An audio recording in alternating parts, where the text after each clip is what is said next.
தொடர்ந்து வெடித்து வரும் போதை வன்முறைகள், பெண்கள் மீதான கொடூர தாக்குதல்கள் அனைத்தும் திமுக அரசின் செயலிழந்த நிர்வாகத்தையும் முழு அலட்சியத்தையும் வெளிப்படுத்துகின்றன. தமிழ்நாட்டின் பல்வேறு மாவட்டங்களில் போதைப்பொருள் மற்றும் மது அரக்கன்களின் தாக்குதலால் ஏற்படும் கொடூர வன்முறைகள், பாலியல் கொடுமைகள், கொலைகள் தொடர்ச்சியாக நிகழ்ந்து மக்களிடையே பீதியையும் ஆத்திரத்தையும் ஏற்படுத்தி வருகின்றன. இவை அரசின் முழு அலட்சியத்தையும், போதைப்பொருள் கடத்தல் தடுப்பில் கொள்கை ரீதியான தோல்வியையும் வெளிப்படுத்துகின்றன.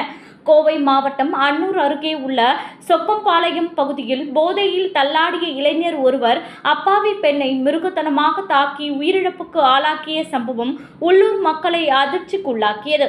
சென்னை அசோக் நகர் பகுதியில் மது போதையில் மூழ்கிய தந்தை ஒருவர் தனது வெறும் 2 மாத பெண் குழந்தையை கொலை செய்த கொடூரம் மனித தன்மையை மறந்த சமூகத்தின் கரைபடிந்த முகமாக வெளிப்பட்டுள்ளது.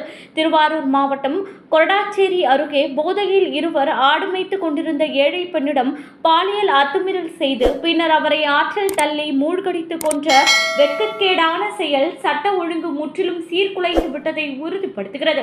கோவையில் கல்லூரி மாணவியுடன் பழகியதால் ஏற்பட்ட மோதலில் போதை ஊசி ஏற்றி இளம் மாணவர் ஒருவரை கொன்ற வழக்கில் 4 பேர், அதில் 2 கல்லூரி மாணவர்கள் கைது செய்யப்பட்டாலும் போதைப்பொருள் புழக்கம் கல்லூரி வளாகங்களுக்குள் ஊடுருவியது அரசின் கல்விக் கொள்கையை தோல்வியை எடுத்து காட்டுகிறது.